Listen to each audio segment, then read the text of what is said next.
புஸ்தகம் 15ஆம் அதிகாரத்திற்கு உங்க கவனத்தை திருப்பி வைத்துக் கொள்ளுங்க. 1 சாமுவேல் 15ஆம் அதிகாரம். ஒரு சில நாட்களாகவே நம்ம இயேசு கிறிஸ்துவின் வெளிப்பாடுகளை குறித்து கற்றுக்கொண்டு வருகிறோம். எல்லாம் சொல்லுங்களேன், ஜீசஸ் ரெவலேஷன். ஆமா, அவருக்குள்ளதான் நம்முடைய வாழ்க்கையின் சகலமும் அடங்கி இருக்கிறது. அவரை எப்படி அவரை தெரிஞ்சுக்க எல்லா விதத்திலும் நல்லா இருக்க முடியும் என்பதை நம்ம ஒவ்வொரு மாதம் நம்ம பார்த்து கொண்டு வருகிறோம். எல்லாமே கிறிஸ்துவுக்குள்ள கர்த்தர் அடக்கி வச்சிருக்கிறார். கிறிஸ்தவம் என்பது ஒரு மதம் அல்ல. ஆமா, கிறிஸ்தவம் ஏதோ வெள்ளை சட்டை வெள்ளை பேண்ட் போடுறது அல்ல. கிறிஸ்துவனா கிறிஸ்துமஸ் அன்னைக்கு 4 கிலோ சேட்டா கடையில் போய் கேக் வாங்கி கட் பண்ணி ஒரு 4 பேர் கொடுக்கறதல்ல. கிறிஸ்தவம் என்பது ஒரு நபரை சார்ந்தது. It's all about Jesus. யார் அந்த நபர்னா அவர் பேர் இயேசு கிறிஸ்து. தேவைப்படுகிற அனைத்தும் விஷயங்களையும் அவருக்குள்ள வைத்து ஒரு பேக்கேஜை நமக்கு கொடுத்திருக்கிறார். நமக்கு தேவையான நீதி, நமக்கு தேவையான பரிசுத்தம், நமக்கு தேவையான தயவு, நமக்கு தேவையான வாழ்க்கைக்கு தேவையான வெற்றிகள் எல்லாம் அவருக்குள்ள அடங்கி இருக்கிறது. அப்ப அத்தனை நன்மையும் ஒருவருக்குள்ள இருக்கிறது. யார் அந்த நபர்? சத்தமா சொல்லுங்க, இயேசு கிறிஸ்து.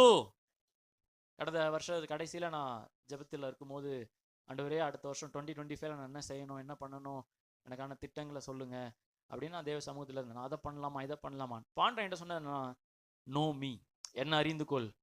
ஆமா, நான் கேட்டேன், உங்களை தான் நான் வருஷம் வருஷம் அறிந்துட்டு இருக்கிறோம், ஒவ்வொரு நாள் உங்களை பார்த்தா நான் அறிந்து கொண்டு இருக்கிறோம் அப்படின்னு. ஆண்டு சொன்னார், இல்லை, என்னை அறிந்து கொள்ள சகலமும் எனக்குள் இருக்கிறது. அதனால ஒவ்வொரு மாதமும் நம்ம பார்த்துட்டு இருக்கிறோம். முதலாவது நம்ம தியானிச்சோம், இயேசு கிறிஸ்துவுக்குள்ள வாழ்க்கையில் இருக்கிற சகல பிரச்சனைகளுக்குமான தீர்வு அடங்கி இருக்கிறது. பக்கத்துல பார்த்து சொல்லுங்க, there is a solution in the revelation of Jesus Christ. எத்தனை பேர் விசுவாசிக்கிறீங்க? எல்லா பிரச்சனைகளுக்குமான தீர்வு யாருன்னா இயேசு கிறிஸ்து. அவர் அந்த இயேசு கிறிஸ்து என்கிற வெளிப்பாட்டுக்குள்ள இருக்குது. போன மாதம் நம்ம பார்த்தோம், பக்கத்துல கைப்பிடிச்சு சொல்லுங்க, there is a transformation in the revelation of Jesus Christ. ஆமா, இயேசு கிறிஸ்துவின் வெளிப்பாட்டுக்குள்ள நம்முடைய வாழ்க்கையின் மறுரூபமாக்குகிற ஒரு வல்லமை இருக்கிறது. பேதுரு எப்படி மறுரூபமானார்னு பார்த்தோம், பவுல் எப்படி மறுரூபமானார்னு பார்த்தோம், யோவான் எப்படி அந்த மறுரூபத்தின் அனுபவத்தை பெற்றுக்கொண்டார் அப்படின்னு பார்த்தோம். இன்னைக்கு போன வாரத்துல ஒரு விஷயத்தை கற்றுக்கொண்டோம். அதுல இருந்து ஒரு தொடர்ச்சியா ஒரு விஷயத்த நம்ம கற்றுக்கொள்ள போகிறோம். 1 சாமுவேல் 15:29 அங்கே ஆண்டவரை பற்றி தான் ஒரு நாமம் கொடுக்கப்படுகிறது. 1 சாமுவேல் 15:29, இஸ்ரவேலின் ஜெயபலமானவர். எல்லாரும் சொல்லுங்களேன், இஸ்ரவேலின் ஜெயபலமானவர். பொய் சொல்லுகிறதும் இல்லை, தாம் சொன்னதை பற்றி மனஸ்தாபப்படுகிறதும் இல்லை, மனமாற அவர் மனுஷன். அப்போ ஆண்டவருக்கு ஒரு நாமம் இருக்கிறது. என்ன நாமம்னா, அவர் ஜெயபலமானவர். சத்தமா சொல்லுவோமா? ஆமா, ஜெயமே இல்லாத மாதிரி சொல்றீங்களே, தோத்து போனாம சொல்லுங்களேன், ஜெயபலமானவர். ஆமா, எபிரேய மொழியில ரட்சாக் நெட்சாக் அப்படின்னு இருக்கு. அப்படின்னா நிலையான வெற்றி அவர் தான், நிஜமான வெற்றி அவர் தான். Victory that அபாய்ட்ஸ். நமக்கு எல்லாருக்கும் வெற்றி தேவை. எத்தனை பேர் வெற்றி வேணும்னு வந்திருக்கிறீங்க? ஆமா, குடும்ப வாழ்க்கையில வெற்றி எதிர்பார்க்கிறோம், பொருளாதாரத்துல வெற்றி எதிர்பார்க்கிறோம், தொழில வெற்றி எதிர்பார்க்கிறோம். இது எல்லாமே நம்முடைய விருப்பம் தான்.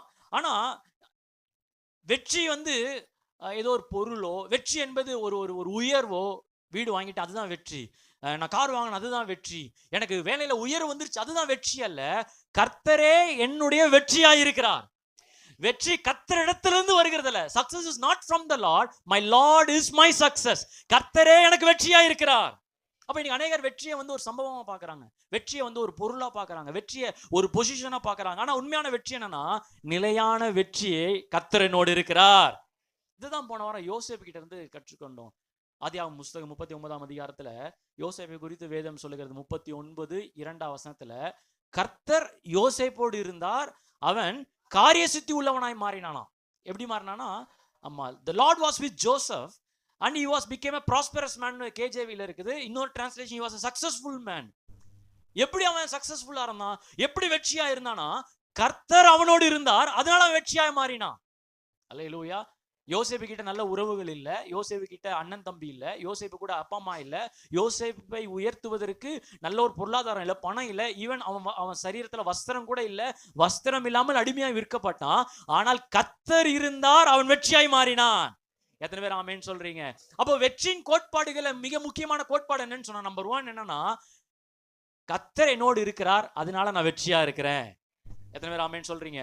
சில பேர் பணம் இருந்துச்சுன்னா நான் வெற்றியா இருப்பேன் பிரதர், எனக்கு நல்ல வேலை இருந்துச்சுன்னா நான் வெற்றியா இருப்பேன், நான் வீடு காரு பொருள் இதெல்லாம் வாங்கிட்டா நான் வெற்றியா இருப்பேன், எனக்கு மட்டும் ஒரு உயர்வு வந்துருச்சுன்னா ஊழியத்தில் அடுத்த கட்ட நானே போயிட்டு அப்படின்னு இல்லை.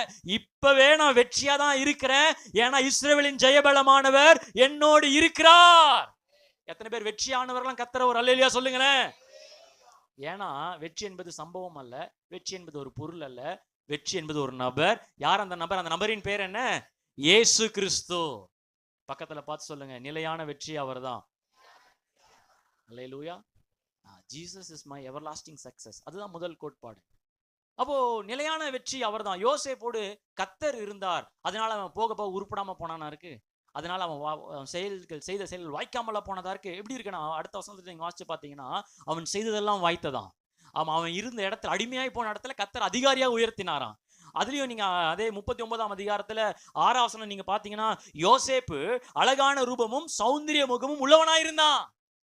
எத்தனை பேர் ஆமேன்னு சொல்றீங்க? யோசேப்பு அழகா இருந்தனால அவன் செய்ததெல்லாம் வாய்த்ததுன்னு போடல.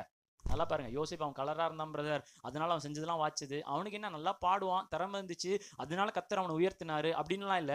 கர்த்தர் அவனோடு இருந்தனாலதான் அவன் வெற்றியாளராக மாறினான். கர்த்தர் அவனோடு இருந்தனாலதான் அவன் அழகா மாறினான். நீங்க நிலையான வெற்றி உங்களோடு இருக்குன்னு சொன்னா உங்களை கர்த்தர் அழகா மாற்றுவார். அழகானவங்க தேடி வருவாங்கன்னு சொல்லல, கர்த்தர் உங்களே அழகா மாற்றுவார். விசுவாசம் இல்லையா? சத்தமா அல்லேலூயா. கொஞ்சம் யோசிச்சு பாருங்க, நீங்க ரட்சிக்கப்படாத முன்னாடி எடுத்த போட்டோலாம் கொஞ்சம் யோசிச்சு பாருங்க. அதெல்லாம் நம்ம எடுத்து ஒழிச்சு வைக்கணுமா இருக்குது. செட்டாத ஒரு ஆஸ்ட்ரேல வச்சுக்கின்னு, தொலை சட்டையை போட்டுக்கின்னு, தொலை பேண்ட்டை போட்டு, பெல் பாட்டம் பேண்ட்டை போட்டுக்கின்னு பார்க்கவே கண்டிப்பா நான்லாம் ஒரு நாள் உட்காந்து பழைய ஃபேஸ்புக் ஃபோட்டோலாம் டிலீட் பண்ணேன் நான். இதெல்லாம் பார்த்தா யாரும் பொண்ணு தர மாட்டாங்கன்னு சொல்லிட்டு. ஏன்னா அவ்வளவு மோசமா இருந்தோம். ஆனா இப்ப கர்த்தர் நம்மோடு இருக்கிறனால கர்த்தர் நம்மளை அழகாய் மாற்றி இருக்கிறார். அப்போ நிலையான வெற்றி அவர் தான் தெரிஞ்சுக்கிட்டா உலகத்தின் எல்லா வெற்றிகளும் என்ன தேடி வரும். எத்தனை பேர் ஆமென் சொல்றீங்க? நான் அதை தேடி போக தேவையில்லை. சகல வெற்றிகளும் ஜீவனுள்ள நாளெல்லாம் நன்மையும் கிருபையும் என்னை பின்தொடரும். எத்தனை பேர் ஆமென் சொல்றீங்க? நன்மையும் கிருபையும் சொல்லுதான். எஸ்ராவை விட மாட்டேன், இன்னைக்கு எஸ்ராவை துரத்தின்னு போய் அவனை புடிச்சு அவனை நன்மையால கிருபையால நிரப்ப போறேன்னு சொல்லி என் பின்னாடி நாய்க்குட்டி மாதிரி நன்மையும் கிருபையும் தொடருது. ஏன்னா நிலையான வெற்றி என்னோடு இருக்கிறார். எத்தனை பேர் ஆமென் சொல்றீங்க? பக்கத்துல கை பிடிச்சு சொல்லுங்க, நிலையான வெற்றி உங்களோடு இருந்தார்னா உலகத்தின் வெற்றி உங்களை தேடி வரும். எத்தனை பேர் ஆமென் சொல்றீங்க? அதான் நம்ம கற்றுக்கொள்கிற இரண்டாவது கோட்பாடு. முதல், வெற்றி என்பது ஏதோ நபரோ பொருளோ இல்ல, வெற்றி என்பது அவரே எனக்கு வெற்றியா இருக்கிறார். ரெண்டாவது, அவரை நான் வெற்றியா பார்த்துட்டேன்னு சொன்னா உலகத்தின் வெற்றிகள், எல்லா உலகத்தின் வெற்றிகள் என்ன தேடி வரும். முதலாவது தேவனுடைய ராஜ்யத்தையும் நீதியும் தேடுங்கள், இவைகள் எல்லாம் உங்களுக்கு கூட கொடுக்கப்படும். எத்தனை பேர் ஆமென் சொல்றீங்க? அப்போ இந்த வெற்றியை எப்படி பொசிஷன் பண்ணிக்கிறது, எப்படி இந்த வெற்றிக்கு நம்ம தகுதி உள்ளவனாய் மாற்றுவது அப்படின்னா, மூணாவது தான் கற்றுக்கொள்கிறோம், பிராக்டிஸ் இஸ் பிரசன்ஸ். பக்கத்துல பார்த்து சொல்லுங்களேன், பிராக்டிஸ் இஸ் பிரசன்ஸ். ஆமா, அவருடைய பிரசன்னத்தை அனுபவிக்க ஆரம்பிங்க.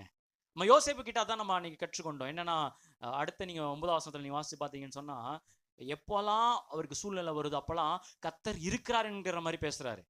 அந்த அம்மா அவனை பிடிச்சி வலிக்குது, பாவத்துக்கு இழுக்குது, இச்சைக்கு இழுக்குது. அப்ப என்ன சொல்றான்னா, இத்தனை பெரிய பொல்லாப்புக்கு நான் உடன்பட்டு தேவனுக்கு விரோதமா யார் அங்க கொண்டு வராரு? ஆமா, நான் போத்திபாருக்கு விரோதமா அப்படின்லாம் சொல்லல. ஐயோ நீ எஜமானி உமக்கு விரோதமா எப்படி பாவம் செய்ய அப்படிலாம் சொல்லல. யாரை கொண்டு வராருன்னா, ஆமா, எப்பவுமே ஒரு உணர்வு என்னன்னா, தேவன் என்னோடு இருக்கிறார். அப்போ சூழ்நிலை மத்தியில, போராட்டங்கள் மத்தியில அவர் இல்லாத மாதிரி பேசுறதும், அவர் பிரச்சனத்தை மதிக்காம போற மாதிரி வாழ்ந்தோம்னு சொன்னா நம்மளால வெற்றி அனுபவிக்க முடியாது. எல்லா நேரத்திலும் நமக்கு ஒரு உணர்வு இருக்கணும், தேவன் என்னோடு இருக்கிறார். அடுத்த தடவை 2 தடவை 2 பேருக்கு கனவுக்கு அர்த்தம் தெரியல. அப்போ யாரை கொண்டு வர்றாருன்னா, கனவுக்கு அர்த்தம் சொல்லுகிறது யாருடைய வேலை? தேவனுடைய வேலை. யார்கிட்ட சொல்லுங்க? ஆனா என்கிட்ட சொல்லுங்க, ஏன்னா என் கூட யார் இருக்கிறா? தேவன் இருக்கிறார். ராஜா அவரை கூப்பிடுறாரு, ஆமா நீ கனவுக்குள்ள அர்த்தம் சொல்லுவாமே. ஐயோ ராஜா நான் இல்லை அப்படின்னு சொல்லல, கர்த்தர் அர்த்தம் சொல்லுவார் அப்படின்னு தான் சொல்றாரு. அப்போ வாழ்க்கையில எல்லா சூழ்நிலையிலையும் யாருடைய பிரசனத்தை கொண்டு வரணும்னு சொன்னா, கர்த்தருடைய பிரசனத்தை கொண்டு வரணும். பக்கத்துல கை பிடிச்சு சொல்லுங்க, அவர் இல்லாத மாதிரி பேசாதீங்க, அவர் இருக்கிற மாதிரி பேசுங்க. அல்லேலூயா. அப்ப அவர்கிட்ட அதிகமா பேசணும், அவர்கிட்ட அதிகமா பழகணும், நிறைய விஷயங்களை அவர்கிட்ட பகிர்ந்து கொள்ளணும். அதுதான் வாழ்க்கையின் வெற்றிக்கு காரணம். பூமிக்குரிய ஆசீர்வாதங்கள் நம்மளை தேடி வரும். அல்லேலூயா. 4வது கற்றுக்கொள்கிறோம், கர்த்தர் பட்சபாதம் உள்ளவர் அல்ல. அவர் பார்ஷியாலிட்டி பார்க்க மாட்டார். சிஸ்டருக்கு செய்யலாம், இவருக்கு செய்ய வேண்டாம், இது சின்ன சபை பெரிய சபைக்கு செய்யலாம், ஆமா, அப்படிலாம் பட்சபாதம் பார்க்குற தேவன் அல்ல. அவர் எங்கேயுமே சொல்லல, பரலோகத்துல நாங்களே ஏகப்பட்ட பேர் இருக்கிறோம்ப்பா, இங்கே எங்களுக்கு சாப்பாட்டுக்கு வழி இல்ல, தூதர்லாம் ஒரு வேளை பட்டினி இருக்கிறாங்க, நீங்க 800 கோடி பேர் இருக்கிறீங்க, உங்களுக்கு நான் எப்படா போஷிப்பேன் அப்படிலாம் சொல்லல. 5 அப்பம் 2 மீனை வச்சு மீதம் எடுக்க செய்தவர் அவர். ஒரு ஆதாம் ஏவாளுக்காகவே 4 நதிகளை உற்பத்தி செய்து அவளை திருப்தியாய் போஷித்த தேவன் அவர். அவர் பெரிய தேவன், அவருக்கு பெரிய உள்ளம் இருக்கிறது, அவர் நம்மளை பார்த்துக் கொள்கிற தேவனாக இருக்கிறார். ஆனா எப்படி எப்படி அவர் கனப்படுத்துகிறார்னா, தன்னுடைய பிரசனத்தை மதிக்கிறவங்களை அவர் உயர்த்துகிற தேவனாக இருக்கிறார். இந்த கோட்பாடை மறந்துடவே கூடாது. கர்த்தர் பட்சபாதம் உள்ளவர் அல்ல. ஆனா யாரை கனப்படுத்துகிறார்னா, அவருடைய பிரசனத்தை கனப்படுத்துகிறவரை அவர் கனப்படுத்துகிறார். பக்கத்துல கை பிடிச்சு சொல்லுங்க, அவருடைய பிரசனத்தை கனப்படுத்துகிறவங்களை அவர் உயர்த்துகிறார், கனப்படுத்துகிறார். அப்போ ஒரு ஒரு நபரை பார்த்து உண்மையான கிறிஸ்தவன் அப்படின்னு எப்படி தெரிந்து கொள்வதுன்னா, அவங்க சர்ச்சுக்கு ரெகுலரா வராங்க பிரதர், சர்ச் அட்டண்டன்ஸ் வச்சு உண்மையான கிறிஸ்தவன் சொல்லிட முடியுமா? இல்ல அவங்க முன்னாடி பேர் வந்து சரோஜான்னு வச்சிருந்தாங்க, இப்ப சலோமின்னு மாத்திட்டாங்க, அதனால கிறிஸ்டின். நல்ல பேர் நல்லா தான் இருந்துச்சு, சரோஜாலன்னு சலோமி. பேர் மாற்றினால ஒருத்தங்க என்ன மாறிட முடியாது, கிறிஸ்தவனா மாறிவிட முடியாது. சில டைம் நமக்கே சில டைம் சந்தேகம் வரும், வந்திருக்கா இந்த மாதிரி ரசிக்கப்பட்டிருக்கானா இல்லையா, நடு ராத்திரியில இந்த மாதிரி சந்தேகம் வரும். சூழ்நிலைகள் வரும்போது, போராட்டங்கள் வரும்போது, சே இவ்வளவு போராட்டமா இருக்குது, பிரச்சனத்தை உணரவே முடியலையே, நான்லாம் ரசிக்கப்பட்டேன்னா, என்னுடைய ரட்சிப்பு உண்மைதானா அப்படின்னு சில சந்தேகங்களும் கேள்விகள் வரும். அந்த நேரத்தில் நம்ம ஒன்று கற்றுக்கொள்ளணும், நான் ரட்சிக்கப்பட்டேனா என்பது என்ன அடையாளம்னு சொன்னா, நான் எதை செய்தாலும் அதுல இயேசு மகிமைப்படுகிறார் என்று செய்தால் நான் ரட்சிக்கப்பட்டது உண்மை. எத்தனை பேர் ஆமேன்னு சொல்றீங்க?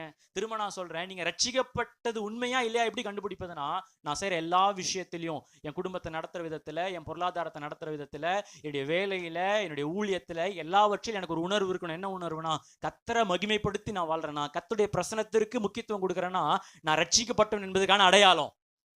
பாருங்க, இதுதான் பாவிக்கும் நமக்கு வித்தியாசம். பாவி வந்து அதை பத்தி அசட்டை பண்ணவே மாட்டான்.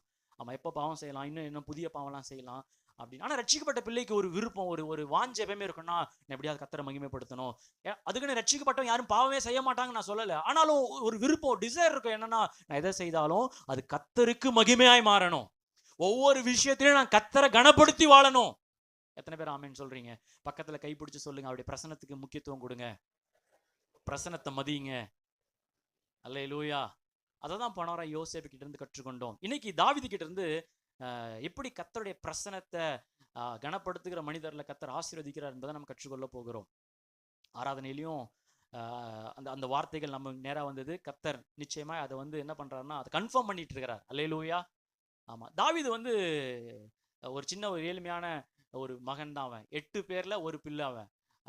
அதுலயும் வீட்டுல இருந்தவங்க எல்லாருமே சும்மா வீட்டுல உட்காந்துட்டு இருக்கிறான். இவன் மட்டும் என்ன பண்றான், வனாந்தரத்துல போய் ஆடு மேய்ச்சிட்டு இருக்கிறான். அவங்க வீட்டுக்கு அன்னைக்கு தீர்க்கதரிசி வந்திருக்கிறாங்க. ஆனா இவருக்கு அழைப்பு இல்லை. வீட்டுல உள்ள தீர்க்கதரிசிக்கு பயங்கர விருந்து நடக்குது. தீர்க்கதரிசி வந்து சொல்றாரு, உங்க வீட்டுல இருந்து தான் ராஜாக்கள் எழும்ப போறாங்கன்னு சொல்லி அவர் வேற தைல குப்பியோட வந்திருக்கிறாரு. அதான் 7 பிள்ளைகளும் அங்க ரிஜெக்ட் பண்ணப்படுறாங்க. அப்போ சாமுவேல் தீர்க்கதரிசி கேட்கிறாரு, ஏன்பா இவ்வளவுதான் பிள்ளைகளா, வேற ஏதாவது பிள்ளைகள் ஒழிச்சு வச்சிருக்கிறியா அப்படின்னு கேட்கும் போது, அப்பதான் சொல்றாரு, இல்ல ஒரு பிள்ளை இருக்கிறான், அவன் பேர் கூட அங்க மென்ஷன் ஆகல. 1 சாமுவேல் 17ஆம் அதிகாரத்துல 16ஆம் அதிகாரத்துல வனாந்தரத்துல ஒருத்தன் இருக்கிறான். அவன் யாருன்னா சின்னவன். அவன் தான் யாரு? சின்ன, அவன் தான் கடைக்குட்டி. ஆனா பாருங்க, இந்த பக்கம் வனாந்தரத்துல யாரும் பார்க்காத நேரத்துல கர்த்தரை உயர்த்தி கொண்டிருக்கிற, பிரசனத்தை மதிக்கிற இந்த தாவீதை கர்த்தர் உயர்த்துகிறவராக இருக்கிறார். அந்த தாவீதை கொண்டுதான் வேதத்துல கிட்டத்தட்ட 70க்கும் மேல், 72ன்றாங்க, ஆனா 70க்கும் மேல் சங்கீதங்களை கர்த்தர் எழுதி வச்சிருக்கிறார். நிறைய சங்கீதங்கள் அவர் தான் பாடுறார். ஃபேமஸான வசனங்கள்லாம் யாரு தான் பாடுறா? தாவீது தான் பாடுறாரு. கர்த்தர் நல்லவர், அவருடைய கிருபை என்றும் உள்ளது. சிங்கக்குட்டிகள் தாழ்ச்சி அடைந்து பட்டினியா இருக்கு கர்த்தரை தேடுகிறவர்களுக்கோ அவரை நோக்கி பார்க்கிற முகங்கள் வெட்கப்பட்டு போவதில்லை. அல்லேலூயா. அவர் பாடும்போது ஆடியன்ஸ் கிடையாது. அவர் பாடும்போது அவரை பாராட்ட யாரும் இல்லை. கொஞ்சம் யோசிச்சு பாருங்க, வனாந்தரத்தில் ஆடு மேய்ச்சிட்டு இருக்கிறாரு, பாட்டு பாடுறாரு, ஜீவனை பார்க்கிலும் உம் கிருபை மேலானதே. அதான் ஃபுல்லா வனாந்தரம். என் வாழ்க்கையை பார்க்கிலும் உம் கிருபை மேலானதே அப்படி சொல்லலாம். அங்கிருந்து ஒரு வயசான மே அப்படின்ட்டு, அங்கிருந்து இன்னொரு தொண்டை கட்டாடு அப்படின்ட்டு. அப்ப யாரும் பார்க்கல, யாரும் கேட்கல. ஆனா கர்த்தர் பார்த்தார். கர்த்தர் அந்த ஆராதனை கனப்படுத்தினார். ஆமா, யாரும் பார்க்கல நினைச்சோம். ஆனா பிரசனத்தை மதிக்கிறவனுக்காக தீர்க்கதரிசிகள் அங்க காத்துட்டு இருக்கிறாங்க. பிரசனத்தை மதிக்கிறவங்களுக்காக சிங்காசனம் காத்துட்டு இருக்குது. பிரசனத்துக்கு கனப்படுத்துகிறவங்களை கர்த்தர் உயர்த்துகிறார். நல்லா கரங்களை தட்டி கர்த்தரை மகிமைப்படுத்துவோமா? பிரசனத்துக்கு முக்கியத்துவம் கொடுத்து கனப்படுத்துகிறவங்களை கர்த்தர் கைவிடுத்த சரித்திரமே இல்ல. என் பிரசனத்துக்கு நீ முக்கியத்துவம் கொடுக்கறல, நான் உனக்கு முக்கியத்துவம் கொடுக்கிறேன். என் பிரசனத்தை நீ கனப்படுத்துற, நான் உன்னை கனப்படுத்துறேன். அதெல்லாம் 1 சாமுவேல் 5ஆம் அதிகாரத்துல ஒரு வசனம் இருக்கும். என்ன கனப்படுத்துறவங்கள என்ன பண்ணுவேன்? என்ன கனவீனப்படுத்துறவங்கள என்ன பண்ணுவேன்? கனவீனப்படுத்துவேன். அல்லேலூயா. அப்போ ஒவ்வொரு கூடயும் கர்த்தர் இருக்கிறார். பக்கத்துல பார்த்து உங்க கூட கர்த்தர் இருக்கிறார். அப்போ அந்த பிரசனத்தை நம்ம மதிக்க கத்துக்கணும். அவரோட பேசணும், அவரோட பழகணும், அவரோட உறவை வளர்க்க கத்துக்கணும். அப்போ தாவீது அந்த பிரசனத்தை வேல்யூ பண்ண கத்துக்கிட்டாரு. அந்த பிரசனத்தை வந்து ரொம்ப மதிக்க கத்துக்கிட்டாரு. இன்னொரு சூழ்நிலை நீங்க சொன்னா உங்களுக்கு இன்னும் தெரியும். ஒரு தடவை தாவீது வழி தவறி இச்சையின் பாவத்துல போய் பத்சேபாலோட பாவம் செஞ்சு அவளுக்கு எடுத்தது மாத்திரமில்ல, அவங்க புருஷன் உரியாவை என்ன பண்ணிடுறாருன்னா கொண்டு போட்டுறாரு. ரொம்ப ஒரு கொடுமையா பாவங்களை செஞ்சிடறாரு. சில நாள் கழிச்சு ஒரு தீர்க்கதரிசி வந்து சொல்றாரு, ஒரு கதைலாம் சொல்லி, நீதான் அந்த பாவின் உடனே மனம் திரும்புறாரு. இப்போ மனம் திரும்பி எழுதுற சங்கீதம் தான் 51ஆம் சங்கீதம். பாருங்க, சங்கீதத்தை வசனங்களை வாசிப்போமா? சில நேரம் அந்த சங்கீதத்தை வாசிச்சா புரியாது, அந்த அளவுக்கு அவர் எழுதுறாரு. சங்கீதம் 51ல எப்படி அந்த பிரசனத்தை வேல்யூ பண்றாரு, பிரசனத்துக்கு எப்படி முக்கியத்துவம் கொடுக்குறாரு பாருங்களேன். 1ஆம் வசனத்துல இருந்து நம்ம ஒன்னா வாசிப்போம். சங்கீதம் 51. தேவனே, எல்லாரும் சேர்ந்து, தேவனே உமது கிருபையின்படி எனக்கு இறங்கும், உமது மிகுந்த இரக்கங்களின்படி என் மீறுதல்கள் நீங்க என்னை. அவருக்கு தெரிஞ்சிருச்சு ஒரே வழி இரக்கம்தான். விபச்சாரம் பண்ணிட்டேன், கொலையும் பண்ணிட்டேன், இதற்கு தண்டனை என்னதான்? பாவத்தின் சம்பளம். ஆனா அப்படி இரக்கம் என்னை காப்பாற்றும் அப்படின்ட்டு சொல்றாரு. என் அக்கிரமம் நீங்க என்னை முற்றிலும் கழுவி என் பாவமற என்னை சுத்திகரியும். 3ஆம் வசனம், என் மீறுதல்களை நான் அறிந்திருக்கிறேன், என் பாவம் எப்பொழுதும் எனக்கு முன்பாக. அதே நினைச்சிட்டு இருக்கிற ஆண்டவரே, இப்படி தப்பு பண்ணிட்டேனே, மனசு ரொம்ப பெஜாரா இருக்குது ஆண்டவரே. நம்ம பாஷையில சொன்னா மனசு ரொம்ப கஷ்டமா இருக்குது, என்னை கழுவுங்கப்பா, என்னை சுத்திகரிங்கப்பா அப்படின்னு சொல்லிட்டு 4ஆம் வசனத்துல சொல்றாரு பாருங்க. ரொம்ப அநியாயமா இருக்கும் நமக்கு. பாருங்க, 4ஆம் வசனம் தான் ஹைலைட். எல்லாரும் சேர்ந்து தேவரீர் ஒருவருக்கே விரோதமாய் நான் பாவம் செய்து. என்ன தாவீது சொல்றீங்க? யாருக்கு விரோதமா நீங்க பாவம் செஞ்சீங்க? பத்சேபால விரோதமா பாவம் செஞ்சு அவன் வாழ்க்கை கெடுத்திருக்கிறீங்க, அவன் கணவனை நீங்க கொண்டு போட்டிருக்கிறீங்க, அவங்க குடும்பத்துக்கே நீங்க துரோகம் பண்ணி இருக்கிறீங்க. ஆனா பாடும்போது எப்படி பாடுறாருன்னா, அதெல்லாம் இல்லைன்னு சொல்லல, ஆனா எதை மேக்னிஃபை, எதை உயர்த்துறாருன்னா, நான் நிறைய பேரை காயப்படுத்தின உண்மைதான், ஆனா இருக்கிறதுலே நான் யார் தெரியுமா அதிகமா காயப்படுத்திருக்கிறேன்? உங்களை தான் ஆண்டவரை காயப்படுத்திருக்கிறேன்ப்பா. தேவரீர் ஒருவருக்கே விரோதமாய் நான் பாவம் செய்து இத்தனை ஜனங்களாம் வேதனைப்படுத்தின உண்மைதான், ஆனா அதை விட என் தேவனை நான் வேதனைப்படுத்திட்டேனே. என் வாழ்க்கையில மிக முக்கியமானது நீங்க தான். உங்க பிரச்சனத்தை நான் வேல்யூ பண்றேன். எத்தனை பேர் ஆமேன்னு சொல்றீங்க? எவ்வளோ பாவங்கள் செய்யலாம், எத்தனையோ பேரை நம்ம அவமானப்படுத்தலாம், எத்தனையோ பேரை நம்ம நிந்திக்கலாம். ஆனா ஒண்ணு நினைச்சுக்கணும், அதை விட நம்ம யாரை நிந்தித்து கொண்டிருக்கிறோம்னா, என் தேவனை நான் நிந்தித்து கொண்டிருக்கிறேன், என் தேவனுக்கு விரோதமா நான் பாவம் செஞ்சுட்டு இருக்கிறேன். அப்போ அந்த உணர்வு தான் தாவீதை திரும்ப எழும்ப வைக்குது. அல்லேலூயா. 11ஆம் வசனத்துல சொல்றாரு பாருங்க, சேர்ந்து 11ஆம் வசனம், உமது சமூகத்தை விட்டு என்னை தள்ளாமலும் உமது பரிசுத்த ஆவி என்னிடத்தில் எடுத்துக்கொள்ளாமலும். வேற மாதிரி பிரேயர் பண்றாரு பாருங்க. ஆண்டவரே, என் பேர் கெட்டு போயிடுச்சு ஆண்டவரே, என் பேரை காப்பாத்துங்கன்னு சொல்லல. ஆண்டவரே, என் சிங்காசனத்தை என்னை விட்டு எடுத்து போட்டுறாதீங்க ஆண்டவரே, சிங்காசனத்தை கொடுங்கன்னு ஜெபிக்கல. ஆண்டவரே, இந்த ராஜரீக பட்டம் ஆண்டவரே என்னை விட்டு எடுத்து போட்டுறாதீங்க, என் பேரு, என் மானம், என்னுடைய குடும்பம், இதெல்லாம் பத்தி ஜெபிக்கல அவரு. ஆமா, கிரீடத்தை பத்தி அவருக்கு கவலை இல்ல, ராஜ்ய பாரத்தை பத்தி கவலை இல்ல, மக்கள் என்ன நினைப்பாங்கன்னு பத்தி கவலை இல்ல. ஆனா ஒண்ணு என்னன்னா, ஆண்டவரே உமக்கு விரோதமா நான் பாவம் செஞ்சுட்டேனே, ஆண்டவரே அந்த ஆவிய, உம்முடைய ஆவிய என் வாழ்க்கையில இருந்து எடுத்து போட்டுடாதீங்க, ஏன்னா எல்லாத்தையும் விடவும் உங்க சமூகம் தான் எனக்கு முக்கியம். எத்தனை பேர் ஆமேன்னு சொல்றீங்க? தாவீது வாழ்க்கையில வெற்றி பெற்றதுக்கு மிகப்பெரிய ரகசியம் என்னன்னா, எல்லாத்தையும் விட எனக்கு அவருடைய சமூகம் தான் எனக்கு முக்கியம், அவருடைய பிரசனம் தான் எனக்கு முக்கியம். ஆமா, கர்த்தரை மதிக்கிறவர்ல தேவன் கனப்படுத்துகிற தேவனாக இருக்கிறார். எத்தனை பேர் ஆமேன்னு சொல்றீங்க? சத்தமோ அல்லேலூயா. நீங்க பழைய ஏற்பாட்டுல வாசிச்சு பாத்தீங்கன்னா, அவருக்கு விரோதமா பாவம் செஞ்சாங்கன்னா அந்த பிரசனம் என்ன ஆயிடும்னா போயிடும். உதாரணத்துக்கு யாத்திரையாமத்தில் எல்லாருக்கும் தெரியும். ஒரு நாள் கர்த்தர் மோசையை பார்த்து சொல்றார், மோசே, இனிமே உங்க கூட நான் வரதில்லை, நீங்க எப்படி இருக்கிறீங்க? வணங்கா கழுத்துள்ள ஜனங்களா இருக்கிறீங்க, சொன்னா கேட்க மாட்டேறீங்க, உங்களை பார்த்தாலே எனக்கு வயிறு எரியுதுடா, மூஞ்சிலாம் எனக்கு கடுப்பாகுதுடா, நான் உங்களை சாவச்சிருவேன்டா, நான் வரதில்லை. அதனால நான் யார் அனுப்புறேன்னா தூதன் அனுப்புறேன், அவன் உங்களை வழி நடத்துவான். ஆனா மோசே சொல்றான், ஆண்டவரே உங்க பிரசனம் இல்லாத கானான் வேணாம். அல்லேலூயா. அப்போ மனிதர்கள் பாவம் செய்யும் போது பழைய ஏற்பாட்டுல தேவனுடைய பிரசனத்தை இழக்க முடியும். எத்தனை பேர் ஆமேன்னு சொல்றீங்க? ஆமேனே வரமாட்டேங்குது. சத்தமா அல்லேலூயா. இன்னொரு தடவை மோசே கேட்கிறார் ஆண்டவர்கிட்ட, ஆண்டவரே உங்க முகத்தை காட்டுங்கன்னு. ஆண்டவர் சொல்றாரு, என் முகத்தெல்லாம் உனக்கு காட்ட முடியாதுப்பா, என் முதுகவன என்ன பண்றேன் அப்படின்னா, he was always leaving them. எப்பவுமே அவங்களை விட்டு போயிட்டே தான் இருந்தாரு. ஆண்டவர் அவங்களோட போகணும்லாம் விருப்பம் இல்லை, உங்களை விட்டு நான் போறேன்டா, நீங்க ரொம்ப என்னை கஷ்டப்படுத்துறீங்கடா, ரொம்ப என் மனசை உடைக்கிறீங்கடா, நான் உங்களை விட்டு போறேன் அப்படின்ட்டு தான் அவர் போறாரு. போறத முதுகு தான் என்ன பண்றாருன்னா மோசே என்ன பண்றாரு, பாக்குறாரு. அப்போ கர்த்தருடைய பிரசனம் அவங்களை விட்டு போச்சு. அதனால பழைய ஏற்பாட்டு ஜனங்கள் எப்படி இருந்தாங்கன்னா, அந்த பிரசனம் இருக்கும் போதே அதை வேல்யூ பண்ணாங்க. பிரசனம் இருக்கும் போதே அதை ரொம்ப மதிப்பு கொடுத்தாங்க. அந்த பிரசனத்துக்கு ரொம்ப முக்கியத்துவம் கொடுத்தாங்க. தேவனை ரொம்ப கனப்படுத்தினாங்க. ஆனா புதிய ஏற்பாட்டுல ஆண்டவர் நமக்கு வாக்குத்தத்தம் கொடுத்திருக்கிறார். எபிரேயர்ல, நான் உன்னை விட்டு விலகுவதும் இல்லை, உன்னை மத்தேயு 28:20 இதோ உலகத்தின் முடிவு பரியந்தம் சதா காலையிலும் நான் உங்களோடு இருப்பேன் என்று வாக்குத்தத்தம் பண்ணியிருக்கிறாரு.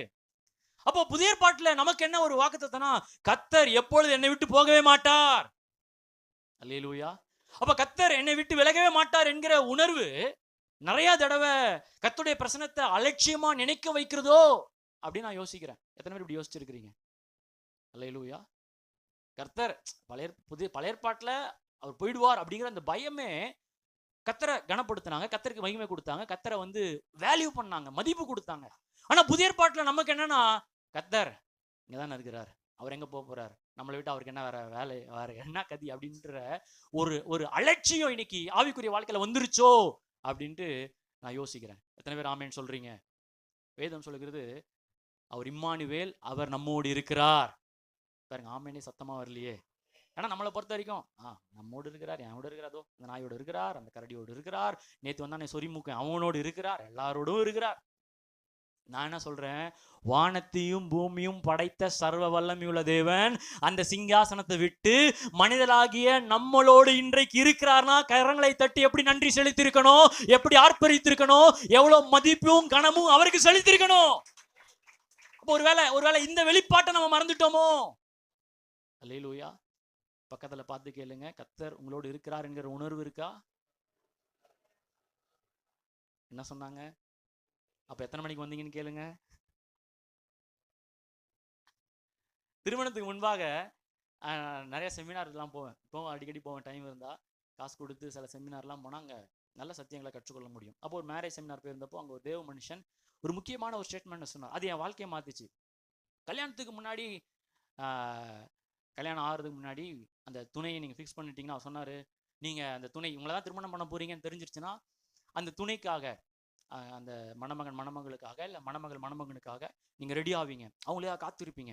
அவள் அந்த வர ஃபோன் கால் என்ன பண்ணுவீங்கன்னா வேல்யூ பண்ணுவீங்க. எப்போ ஃபோன் வரும் 2 மிஸ் கால் வந்தாலும், ஐயோ மிஸ் கால் எடுக்காம விட்டனே.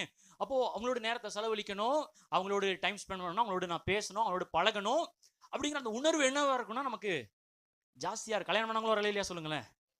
ஆமாம், எத்தனை பேர் அந்த மாதிரி உணர்வு இருந்திருக்குது?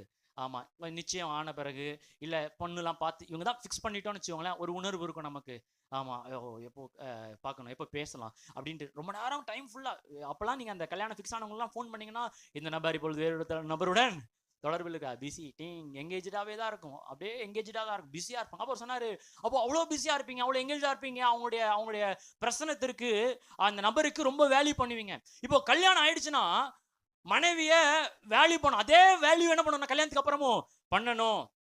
அலட்சியம் பண்ணிடக்கூடாது. 24 மணி நேரம் இப்போ என் கூட தானே இருக்கிறா, ஆமா அதான் வீட்டை விட்டு வந்தாலும் இனிமே எங்க போவார். Don't take them for granted. அவங்களை என்ன பண்ணிடாதீங்க, அலட்சியமா பண்ணிடாதீங்க அப்படிங்கிற அந்த விஷயம் என்னை ரொம்ப ஒவ்வொரு நாள் இன்றைய வரைக்கும் அது பேசிக்கொண்டே இருக்கிறது. அல்லேலூயா.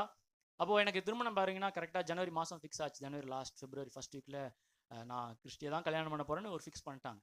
பண்ண பிறகு மார்ச்ல நிச்சயம், கிட்டத்தட்ட ஜூன்ல தான் கல்யாணம். கிட்டத்தட்ட ஒரு 5 மாதம், பெரிய ஒரு கேப். அது 5 மாதங்கள் எனக்கு ஒரு 5 கண்டங்கள் போல இருந்தது. அப்போ ஒவ்வொரு நாளும் எப்போ அவங்களை மீட் பண்ணலாம், மீட் பண்றது ரொம்ப ரேர்.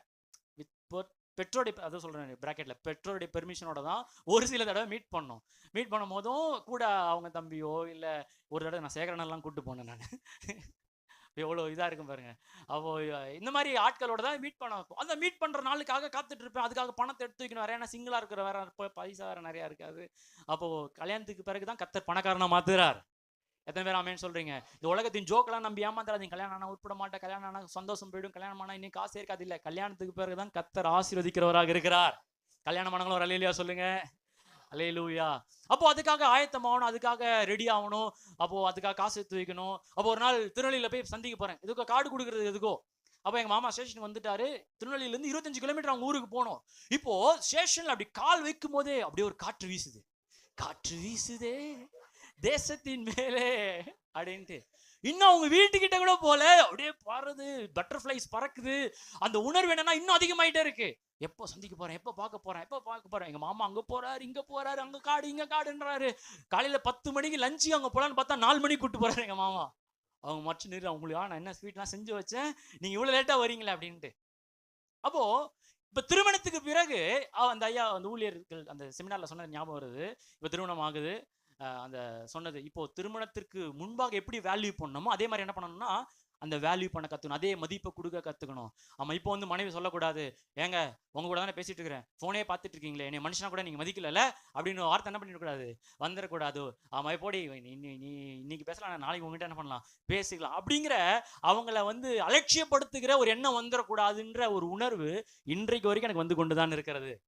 அதனால இன்னைக்கும் நான் வீட்டுக்கு போனேன்னா என் மகள்கள் 2 பேரும் ஓடி வருவாங்க, அதை பார்த்தா சந்தோஷம். அதை விட கிறிஸ்டி எங்க இருக்கிறா, அவன் இப்போ இல்லை அவ, ஆனால் எங்கே இருக்கிறா நான் அவளை பார்த்து இங்கே தான் கிச்சனில் இருக்கிறியா, பாத்ரூமில் இருக்கிறியா, மேலே இருக்கிறியான்னு ஒரு விஷ் பண்ணிட்டு தான் ஒரு ஏன்னு சொன்னால் எல்லாரையும் விடவும் எனக்கு மனைவி ரொம்ப முக்கியம்.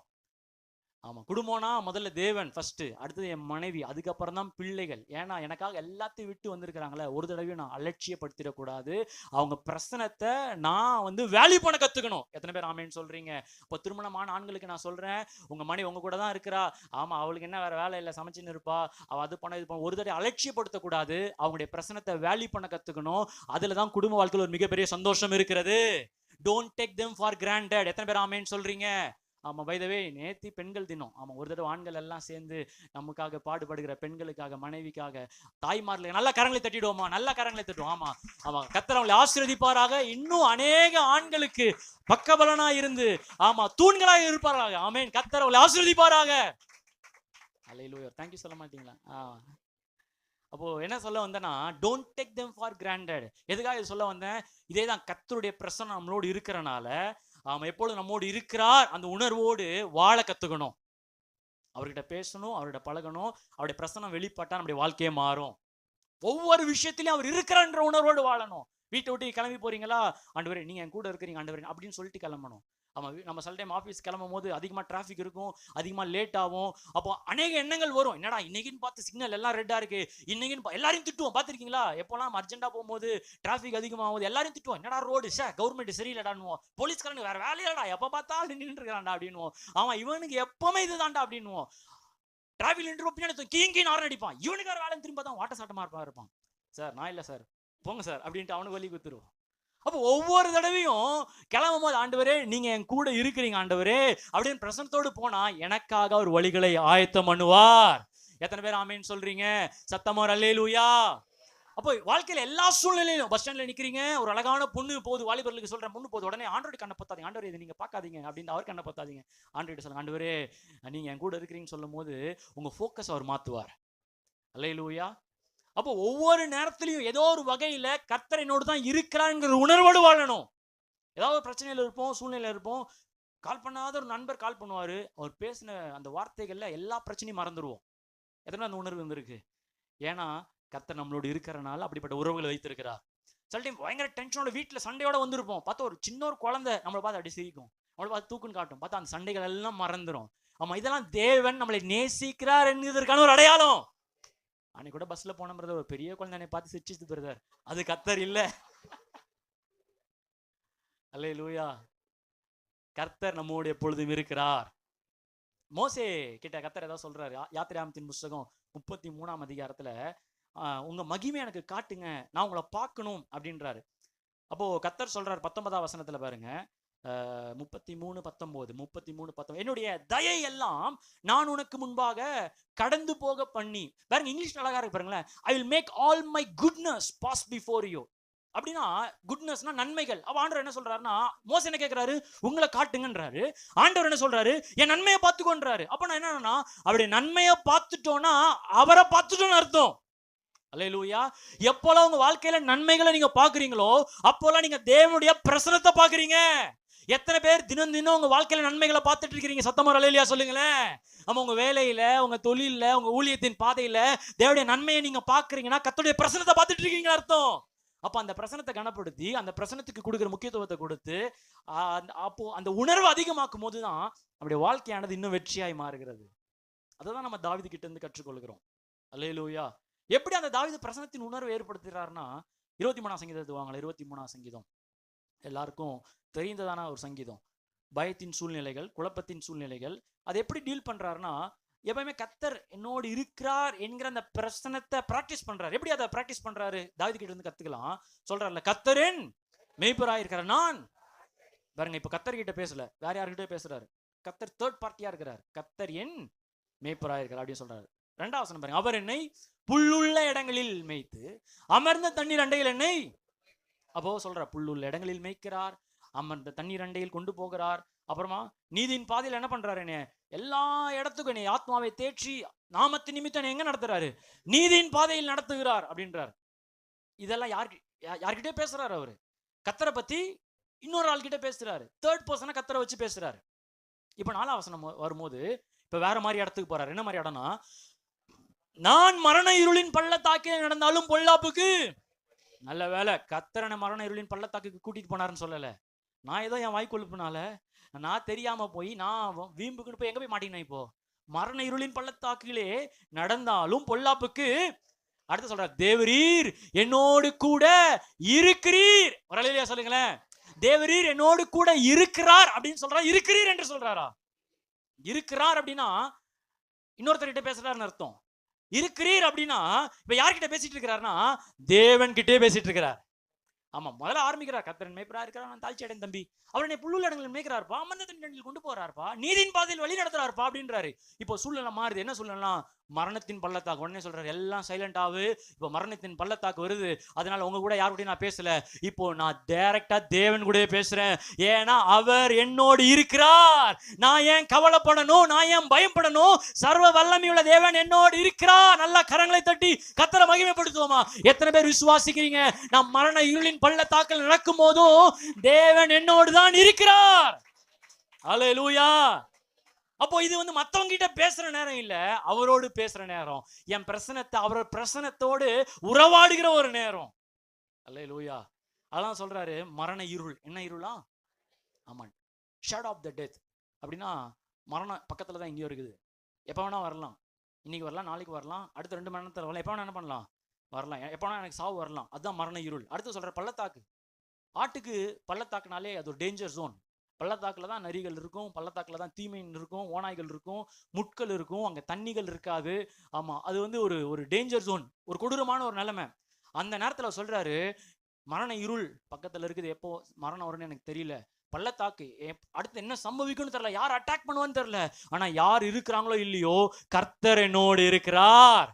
சொல்ல, நான் பயப்படேன் அப்படின்றார். சொல்லுங்களா, நான் பயப்படேன் அப்படின்னா, நீங்க கர்த்தருடைய பிரசனத்தை உணர கத்துக்கிட்டீங்கன்னா, அந்த பிரசனத்தை பிராக்டிஸ் பண்ண கத்துக்கிட்டீங்கன்னா, எல்லா பயத்திலும் இருந்தும் கர்த்தர் விடுதலை தருகிறார். பயப்படேன் அப்படின்னா பயம் இருக்குன்னு அர்த்தம். சும்மா யாரா பயப்படேன்னு சொல்லுவானா? பயம் இருந்தா தானே சொல்லுவாங்க. பயத்துக்கு ஆப்போசிட் தான் என்னது? பயப்பட மாட்டேன். அப்போ பயம் வந்துச்சுன்னா தான் எக்ஸ்ட்ரா பேசுவோம். சிலர் பார்த்துக்கிறீங்களா, கரண்ட் போனாதான் பாட்டே வரும். டக்குன்னு கரண்ட் போயிடுச்சு, வீட்டுல யாரும் இல்லை, அப்பதான் ஓ தேவனுக்கு மகிமை, தூக்கி எடுத்தார் அந்த கேண்டிலையும் மேட்ச் லைட்டும் எங்கே வைத்தார், கதவை திறந்து வெளியே ஓடு, அக்கா ஜாய்ஸ் அக்கா உங்க வீட்டுல கரண்ட் இருக்கா? அப்பதான் நமக்கு என்ன வரும்னா, பாட்டு வரும், வசனங்கள் வரும்.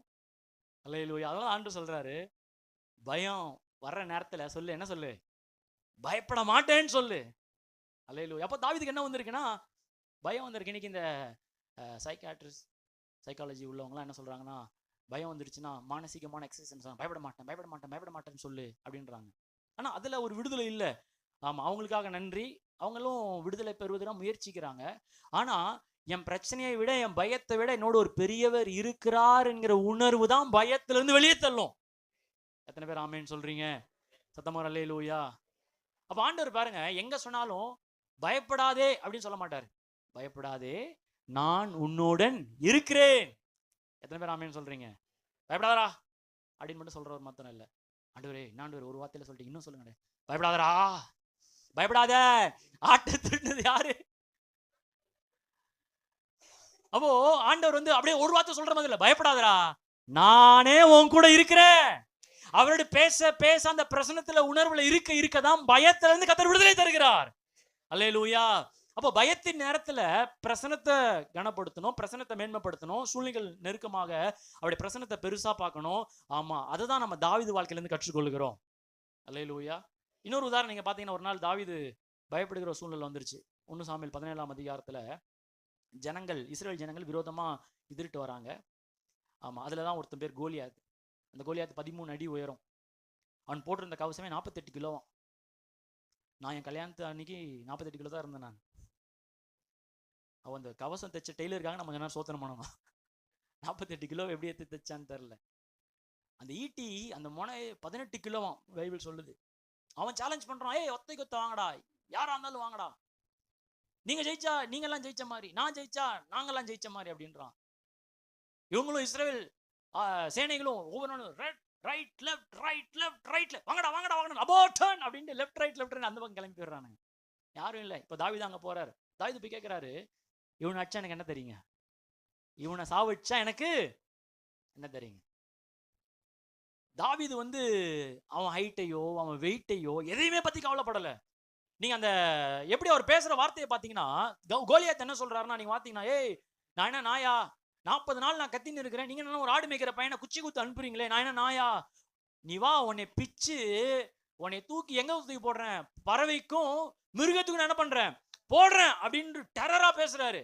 ஆனா தாவீது எப்படி பேசுறாரு பாருங்களா, 45ஆம் வசனத்துல. அதற்கு தாவீது பெலிஸ்தீனை நோக்கி, நீ பட்டயத்தோடும் ஈட்டியோடும் கேடகத்தோடும் என்னிடத்திற்கு வருகிறாய், நானோ நீ நிந்தித்த இஸ்ரவேலுடைய இராணுவங்களின் தேவனாகிய சேனைகளுடைய கர்த்தரின் நாமத்தில் உன்னிடத்தில்.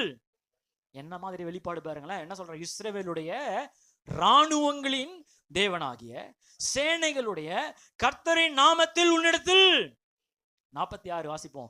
இன்றைய தினம் கர்த்தர் உன்னை என் கையில் ஒப்பு கொடுப்பார், நான் உன்னை கொன்று உன் தலை உன்னை விட்டு வாங்கி பெலிஸ்தருடைய பாளையத்தின் பிணங்களுக்கு இன்றைய தினம் ஆகாயத்து பறவைகளுக்கும் பூமியின் காட்டு மிருகங்களுக்கும் கொடுப்பேன், அதனால் இஸ்ரவேலின் தேவன் ஒருவர் உண்டு என்று உலகத்தார் எல்லாரும் அறிந்து கொள்வார்கள். நல்லா கரங்களை தட்டி கர்த்தரை மகிமைப்படுத்துவோமா? ஹல்லேலூயா. ஒரு வார்த்தையாவது பெலிஸ்தனை பத்தியோ கோலியாத்தை பத்தியோ, என்ன வெயிட்டா இருக்கிற தெரியுமா நீனு, what man, what you are drinking, are you complain boy, if you are a complain boy, boost is the secret of my energy. அப்படிலாம் எந்த டயலாகும் பேசல. தாவீதை பொறுத்த வரைக்கும் கோலியாத்து பெரியவனோ அவன் சின்னவனோ, அதை விட எனக்குள் இருப்பவர் பெரியவராக இருக்கிறார். அவ பிரசன்னர் என் கூட இருக்கிறனால என் சூழ்நிலை எனக்கு கவலை இல்ல. பக்கத்துல கைப்பிடி சொல்லுங்க, பிரச்சனையை பெருசா பார்க்காதீங்க, பிரசனத்தை பெருசா பாருங்க. எத்தனை பேர் ஆமேன்னு சொல்றீங்க? கையை உயர்த்தி சொல்லுவோமா, ஆண்டவரே என் வாழ்க்கையில இருக்கிற சூழ்நிலைகள், என் வாழ்க்கையில இருக்கிற பிரச்சனைகள் இன்றைக்கு அதை விட உங்களுடைய பிரசனம் பெருசாப்பா. உங்க பிரசனம் வெளிப்பட்டுச்சுன்னா இன்றைக்கு எந்த கோலியாத்தாக இருந்தாலும் அது தோற்று போகும், அது நிர்மூலமாகும். இயேசுவின் நாமத்தில் அந்த வியாதி என்கிற கோலியாத்து உங்க பிரசனத்துக்கு முன்பாக நிர்மூலமாகட்டும். அந்த கடன் பிரச்சனை என்கிற கோலியாத்து இயேசுவின் நாமத்தில் நிர்மூலமாகட்டும். அந்த கெட்ட பழக்கம் என்கிற கோலியாத்து இயேசுவின் பிரசனத்துக்கு முன்பாக நிர்மூலமாகட்டும். நல்லா கரங்களை தட்டி கர்த்தரை மகிமைப்படுத்துவோமா? ஹல்லேலூயா. பக்கத்துல கைப்பிடிச்சு சொல்லுங்க, பிராக்டிஸ் இஸ் பிரசன்ஸ். அப்போ பிரச்சனை நேரத்துல, விசேஷமா இந்த மன அழுத்தத்தின் நேரத்துல நிறைய விஷயங்கள் நமக்குள்ள போட்டு போகும். நமக்குள்ளேயே அந்த பிரச்சனையை வச்சு வச்சு நமக்குள்ளேயே சிந்திச்சு அதான் சொல்றாங்க, மன அழுத்தம் உருவாகி ஸ்ட்ரெஸ் ஃபார்ம் ஆகி கடைசியில் அது என்ன ஆயிடுதுன்னு சொன்னா தலைவலி, ப்ரெஷர், இன்டைஜஷன் ப்ராப்ளம், குடல் சம்பந்தமான வியாதிகள்லாம் வந்துருச்சு. அப்போ எவ்வளோ பிரச்சனைகள் வந்தாலும், எவ்வளோ லாசஸ் நம்ம வாழ்க்கையில் வந்தாலும், இவையெல்லாம் டீல் பண்றது யார்கிட்டனா அவர்கிட்ட சொல்லும் போது. அல்லேலூயா. பக்கத்துல பார்த்து சொல்லுங்க, என்ன பிரச்சனை அவர்கிட்ட சொல்லுங்க. ஆமா, அவர்கிட்ட பேச ஆரம்பிக்கணும். அதுவும் சர்ச்சில் வந்து பேசின்னு இருக்காதீங்க, ஆண்டவரே அப்படின்ட்டு பேசிட்டு இருக்காதீங்க. தனியா இருக்கும் போது, தேவனை உயர்த்தும் போது, வீட்டில் இருக்கும் போது, ஆண்டவர் இந்த விஷயத்த நினைக்கிறேன் ஆண்டவரே, நினைச்சாலே கோவம் வருது ஆண்டவரே. ஆண்டவர் ஏன் மேலையாப்பா அப்படின்னு, உங்க மேல இல்ல ஆண்டவர், நான் ஆண்டவர் உங்க மேல கோவப்படணும், அவன் பண்றான் பாருங்க அது எனக்கு ரொம்ப பிடிக்கவே இல்லை ஆண்டவர், ஏதாவது ஒரு செய்யுங்க ஆண்டவர், விடிவு காலம் வரும் ஆண்டவரே, நீங்க வாங்க ஏடி அவனை எடுத்துக்கொள்ளுங்க ஆண்டவரே. ஆண்டவர் ஏன்டா இப்படி பேசுற, நான் உன்னையே தாங்கின்னு இருக்கேன்ல, அவனை நான் மாத்த மாட்டேன்னா. பேச ஆண்டவருடைய பிராக்டிஸ் பண்ணணும், பேச ஆரம்பிக்கணும். ஆமா, சில பேர்லாம் எப்படி தெரியும் பேசுவாங்க, ஆண்டவரே உங்களுக்கு என்ன தெரியும் ஆண்டவர், வேதனை உங்களுக்கு கண்ணு இருக்கா அப்படிலாம் கேட்பாங்க ஆண்டவரை பார்த்து. அந்த மாதிரி பேச சொல்லல நான். ஆண்டவர் சொல்லுவாரு, எனக்கு உன்னையும் தெரியும், உன் வேதனை இன்னும் தெரியும், நீ எனக்கு என்ன வேதனை கொடுக்குற தெரியுமா அதுவும் எனக்கு தெரியும், மற்றவனுக்கு எவ்வளவு வேதனை கொடுக்குறேன் அதுவும் எனக்கு தெரியும். அல்லேலூயா. சத்தமா ஒரு அல்லேலூயா சொல்லுங்களேன். ஓப்பன் அப் பண்ண கத்துக்கணும். யார்கிட்ட? ஆண்டவருடைய சமூகத்துல வந்து அவர் இருக்கிறார் என்கிற உணர்வோட சர்வசாதாரணமா பேசுங்களேன். அதே உதாரணம் தான் தாவீது தான். ஒரு தடவை தாவீது தன்னுடைய மகனாகிய அப்சலோம் வந்து அவனுக்கு எதிர்த்து வரும்போது ஓடுறாரு. ஒளிவுமலை தோப்புகள்ல தங்கி நடுராத்திரியில ஓடுறாரு. அது வெறுங்காலோடு ஓடுறாரு, அழுதுகிட்டே ஓடுறாரு. அந்த ஓடுற நேரத்துல வேற ஒருத்தன் வந்து நிக்கிறான், தாவீதை தூசிக்கிறான். அதில் தாவீது கூட இருக்கிற அக்கா பசங்க, அவன் பேர் என்னன்னு சொன்னா நல்ல பேரு அபிஷா ரொம்ப டெரர். அவன் சொல்றான், தாவீதை ஊன்னு சொல்லுங்க, அவனை போட்டுறான் அப்படின்றான். டே விடுறா, இவன் மூலியமாலாம் கர்த்தர் உயர்த்துவார்றா அப்படின்னு சொல்லிட்டு ஓடுறான். அடுத்த நாள் அந்த இரவு எங்க தூங்க போறோன்னு தெரியல, என்ன சாப்பிட போறோன்னு தெரியல. அந்த நேரத்துல தாவீது பாடுகிற சங்கீதம் தான் சங்கீதம் 3. வாசிப்போம் அந்த சங்கீதத்தை. அப்போ வாழ்க்கையில் சூழ்நிலையில எப்படி ஓப்பன் அப் பண்ண கத்துக்கிறது, பிரசனத்தை மதிச்சு அவர் என் கூட தான் இருக்கிறார் என்கிற உணர்வோடு எப்படி அவர்கிட்ட பேசுறது அப்படின்னா தாவீது கிட்ட இருந்து அது கத்துக்கலாமே. நீங்க 3ஆம் சங்கீதத்தை முழுசா நம்ம வாசிச்சோம்னு சொன்னா எப்படியெல்லாம் அவர் பேசுறாருன்ற அந்த உணர்வை நம்ம கற்றுக்கொள்ள முடியும். பாருங்க சங்கீதம் 3 பாருங்க, சங்கீதம் 3. கர்த்தாவே என் சத்துருக்கள் எவ்வளவாய், எப்படி எல்லாம் ஓப்பன் பண்ற பாருங்களேன். எவ்வளவு சத்துரு தெரியுமா ஆண்டவர், எனக்கு விரோதமாய் எழும்பி இருக்கிறவர்கள் அநேகர், தேவனிடத்தில் அவனுக்கு ரட்சிப்பில்லை என்று என் ஆத்மாவை குறித்து சொல்லுகிறவர்கள் அநேகராயிருக்கிறார்கள். சேலா. அப்ப சொல்றாரு, ஆண்டவரே எதிரிகள் ரொம்ப பெருக்கிட்டாங்க ஆண்டவரே, நீங்க காப்பாற்ற மாட்டீங்க, உனக்கெல்லாம் யாரும் வரமாட்டா, உனக்கெல்லாம் யாரா வந்து காப்பாத்துவான்னு சொல்லி எனக்கு விரோதமா பேசுறாங்க ஆண்டவர் அப்படின்ட்டு ஒரு சேலான்னு சொல்றாரு. சேலானா ஒருத்தர் சொல்றாங்க சத்தமா பாடு அப்படின்றாங்க, ஒருத்தர் சொல்றாங்க ஒரு பாஸ், ஒரு இன்டர்வியூடு, பாட்டு பாடுறோம் டக்குன்னு மேஷாக பார்க்கும்போது அவன் என்ன பண்றாரு, உடனே அந்த பிஜிஎம் தானே சொல்லுவாங்க, பிஜிஎம் வாசிக்கிறாங்க. அது பேர் தான் என்னது, சேலான்றாங்க. இன்னொருத்தர் இப்படி சொல்றாரு, என்ன சொல்றாருன்னா, தாவீது கிட்டார் வாசினே பாடினு இருந்தாராம். வாசிப்போம் டக்குன்னு ஒரு ஸ்ட்ரிங்கா இருந்துச்சான், அதனால சே சேலா அப்படின்னாராம். இந்த 3ஆவது நான் நம்புறது இல்லை, நான் 2ஆவதா நம்புறேன். அப்போ ஆண்டவர்கிட்ட உட்காந்து பேசுற, ஆண்டவர் எவ்வளவு அகேன்ஸ்டா என்கிட்ட வராங்க ஆண்டவரே, என்னை பார்த்து ரட்சிப்பு இல்லைன்னு சொல்றாங்க ஆண்டவரே, என்னை பார்த்து திட்டுறாங்க ஆண்டவரே அப்படின்னு பாடுறாரு. இப்போ அந்த மியூசிக் போகுது, பிஜிஎம் போகுது, அழுகுறாரு, வார்த்தைகள் வரல, மியூசிக் அப்படியே நிரம்புது. அந்த மியூசிக்கின் மத்தியில தேவனுடைய பிரசன்னம் நிரம்புது. அல்லேலூயா. இசையில ஒரு பெரிய வல்லம் இருக்குது. இசையில தேவனுடைய பிரசன்னத்தை நம்ம உணர முடியும். நல்ல சுவிசேஷ இசையில, காஸ்பல் மியூசிக்ல. இப்போ அந்த இன்டர்வியூல மியூசிக் எப்படி மியூசிக் வாசிச்சாங்கன்னு தெரியல, ஆனா அந்த மியூசிக்ல இப்போ சேஞ்ச், அவனுடைய டோன் சேஞ்ச் மாறுது. எப்படி மாறுதுன்னா, அந்த பிஜிஎம் முடிஞ்சு ஆரம்பிக்கும். இப்போ என்ன சொல்றாங்க, ஆனாலும் கர்த்தாவே நீர் என் கேடகம், என் மகிமை, என் தலையை உயர்த்துகிறவருமா இருக்கிறீர். நான் கர்த்தரை நோக்கி சத்தமிட்டு கூப்பிட்டேன், அவர் தமது பரிசுத்த ஸ்தலத்தில் எனக்கு. இப்போ தேவன் கிட்ட பேசுறாரு, ஆறுதலை பெற்றுக்கொள்றாரு. திரும்ப ஒரு பாஸ், இப்போ மேஷாக் திரும்ப அப்படியே காடு பிடிக்கிறாரு.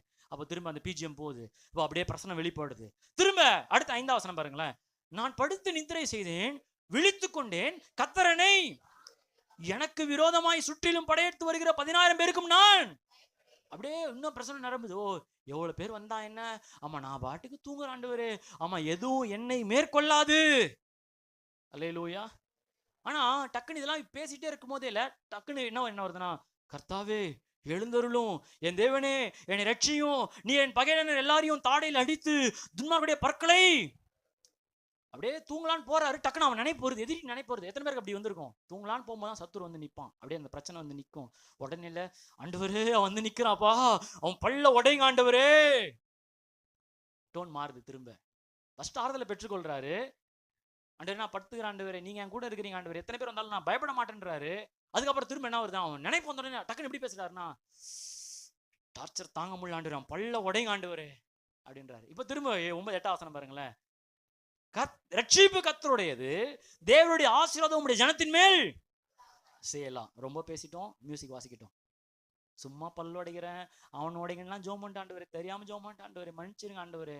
ஆமா, ஆனா நீங்க தான் ரட்சிப்பு ஆண்டவரே. எங்க பேசுறாரு, பக்கத்து வீட்டுக்காரங்க கூட இல்ல, கர்த்தருடன் பேசிட்டு இருக்கிறார். நம்ம அநேக நேரம் பக்கத்து வீட்டுக்காரங்க கூட பேசிடுறோம், இந்த மாதிரி யாரை பார்க்கறோம் இப்படிலாம் பேசிடுறோம். அவன் பல்ல உடைச்சா நல்லா இருக்குமே, அவன் போய் அவன்கிட்டே சொல்லிடுறான், அவங்க பல்ல உடைக்கிறேன்னு அவன் சொல்லிட்டாங்களாம். அல்லேலூயா. கர்த்தர்கிட்ட பேச கத்துக்கணும். பாருங்க, அடுத்த இது ஒன்றும் முடியல, 4ஆம் அதிகாரம் வாங்க, 4ஆம் சங்கீதம் வாங்க. என் நீதியின் தேவனே, நான் கூப்பிடுகையில் எனக்கு செவி கொடும், நெருக்கத்தில் இருந்த எனக்கு விசாலம் உண்டாக்கினீர், எனக்கு இறங்கி என் விண்ணப்பத்தை மனுபுத்திரரை எதுவரைக்கும் என் மகிமைக்கு அவமானப்படுத்தி வீணானதை திரும்பி போய். டக்குன்னு அந்த நல்ல டோன் ராக் மியூசிக் மாறுறாரு, மனசுல குழப்பங்கள் அப்படியே ஓப்பன் அப் பண்றாரு. திரும்ப அந்த பாஸ் வருது, மியூசிக் வருது, கர்த்தருடைய பிரசன்னம் நிரம்புது. எப்படி மாறுறாரு பாருங்களேன், பயபக்தி உள்ளவனை கர்த்தர் தமக்காக தெரிந்து கொண்டான் என்று அறியுங்கள், நான் கர்த்தரை நோக்கி கூப்பிடுதல் அவர் கேட்டார். நீங்கள் கோபம் கொண்டாலும் உங்கள் உதடுகள் உங்கள் படுக்கையில் உங்கள் இருதயத்தில் பேசிக்கொண்டு இப்ப பக்கத்துல ஆட்கள்லாம் பார்த்து பேசுறே, நான் இப்ப பேச நல்லா பல்லுடைப்பேன், அந்த மாதிரிலாம் நீங்க யாரும் பேசாதீங்கடா, ஆமா கோவப்படாதீங்க, அந்த மாதிரிலாம் கோவப்படாதீங்க அப்படின்னு இப்ப அடுத்தவங்களுக்கு அட்வைஸ் பண்றாரு. ஏன்னா கர்த்தருடைய பிரசனம் வெளிப்பட வெளிப்பட வெளிப்பட, ஆமா அவருடைய டோன் மாறுது, அவருடைய கவலைகளுக்கு ஆறுதல் பெறுகிறாரு, அவருக்குள்ள ஒரு புதிய பலன் உண்டாகுது. 5ஆம் வசனம் 6ஆம் வசனம் வாசிச்சுப்போம். நீதியின் பலிகளை செலுத்தி கர்த்தர் மேல் எங்களுக்கு நன்மையை காண்பிப்பவன் யான் என்று சொல்லுகிறவர்கள் அநேகர். கர்த்தாவே உம்முடைய முகத்தின் ஒளி எங்கள் மேல். எத்தனை பேர் ஆமேன்னு சொல்றீங்க? கையை உயர்த்தி சொல்லுங்க, தேவன் என்னோடு இருக்கிறார், அந்த பிரசனத்தை மதிக்கிறேன், நான் அனாதை மாதிரி பேச தேவையில்லை. சொல்லுங்க, அனாதை மாதிரி பேச தேவையில்லை, யார் இல்லாத மாதிரி பேச தேவையில்லை, அவர் என்னோடு இருக்கிறார் என்று பேசுவேன். அல்லேலூயா. இப்ப தாவீது செய்தது போலதான். நெகட்டிவான எமோஷன்ஸ் வருதா, கர்த்தர்கிட்ட பேசுங்க. பாசிட்டிவான எமோஷன் வருதா, கர்த்தர்கிட்ட பேசுங்க. ரொம்ப விரக்தியில இருக்கிறீங்களா, கர்த்தர்கிட்ட பேசுங்க.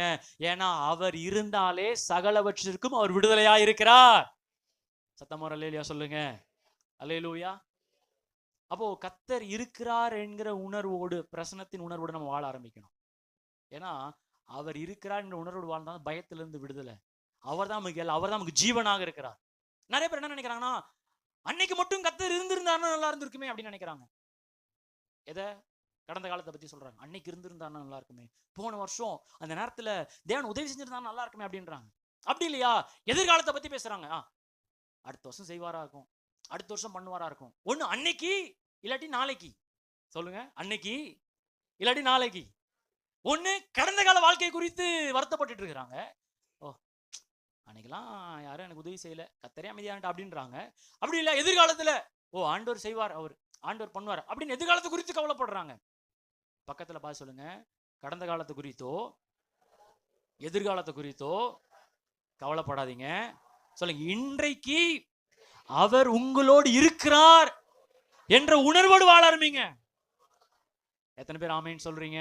சத்தமா அல்லேலூயா. இன்றைக்கு என்னோடு தான் இருக்கிறார், இன்றைக்கு நான் வெற்றியா தான் வாழ்றேன், இன்றைக்கு என்னை நீதிமானாய் கர்த்தர் மாற்றி இருக்கிறார். மோசே அவரை பார்த்து கேட்டார், ஆண்டவரே உங்க நாமம் என்னன்னு சொல்றாரு. ஐ வாஸ் அப்படின்னு சொல்லல, ஐ வில் அப்படின்னு சொல்ல சொல்றாரு. ஐ ஆம் தட் ஐ ஆம், நான் இருக்கிறவராகவே இருக்கிறேன். நான் இப்போ இருக்கிறேன்ல, அதே மாதிரிதான் எதிர்காலத்தில் இருப்பேன். இதை மார்த்தாள் மிஸ் பண்ணிட்டாங்க. நீங்க மரியாள், மார்த்தாள், லாசரஸ் கதையில நீங்க பாத்தீங்கன்னு சொன்னா, ஒரு நாள் லாசரஸ் உடம்பு சரியில்லை, ஆண்டவர் வருவார் பாக்குறேன், ஆண்டவர் வரல, இறந்துட்டாரு. செத்த பிறகாவது ஆண்டவர் வருவாரு, உயிரோடு எழுப்பார் பார்த்தா ஆண்டவர் வரல. அடக்காரங்க வெயிட்டிங், சாயங்காலம் ஆச்சு வரல, வேற பாடியை எடுக்க போறாங்க. சரி ஒருத்தர் சொல்லிருப்பான், கல்லறைக்கு போற வழியில அவர் வந்துருவாரு, காசிமேட் கல்லறை அவர் பக்கம் தான், அப்படி வந்துட்டு அப்படி பார்த்துட்டு போயிடுவாரா அப்படின்னா. இப்போ பாடி எடுத்துன்னு காசிமேட் கல்லறைக்கும் போயிட்டாங்க, ஆண்டவர் வரலாங்க. இப்போ பாஸ்டர் எல்லாம் ஜோம் பண்ணி பிரசங்கெல்லாம் பண்ணி வாழ்த்துதல் சொல்லி இப்போ சொல்றாரு, கடைசியா முகத்தை பார்க்குறவங்களாம் பார்த்துடலாம் அப்படின்றாங்க. இப்போ இயேசு இருங்க, இயேசு வருவார், இயேசு வருவார்னா அப்போ என்ன பண்ணல, இயேசு வரல. 3 நாள் தான் கழிச்சு வராராம். இவர் வந்தவர் எங்க இருக்கிறாராம், ஊருக்கு வெளியிலே நிற்கிறார். இந்த வசனத்தை வாசிச்சு பார்த்தீங்கன்னா தெரியும். யோவானின் சுவிசேஷம் 11ஆம் அதிகாரத்துல 11ஆம் அதிகாரத்துல ஊருக்கு வெளியில இவர் நிற்கிறாரு. இது மார்த்தாளுக்கு சொல்றாங்க. மார்த்தாள் வேகமா போறாங்க. அப்போ 11:21 பாருங்களா, 11:21 மார்த்தாள் இயேசுவினிடத்தில் வந்து எல்லாரும் சேர்ந்து, ஆண்டவரே நீர் இங்கே இருந்தீரானால் என் சகோதரன். எதை பத்தி பேசுறாங்க? கடந்த காலத்தை பத்தி பேசுறாங்க. Speaking about past. நீங்க இருந்தீர் என்றால் நல்லா இருக்குமே, ஆமா அன்றைக்கு இருந்தீங்கன்னா செத்திருக்க மாட்டானே, ஆமா இவரை நீங்க மறிக்க விட்டுருக்க மாட்டீங்களே, வியாதியா இருக்க மாதிரி சுகமாக்கி இருப்பீங்களே அப்படின்ட்டு கடந்த காலத்தை பத்தி பேசுறாங்க.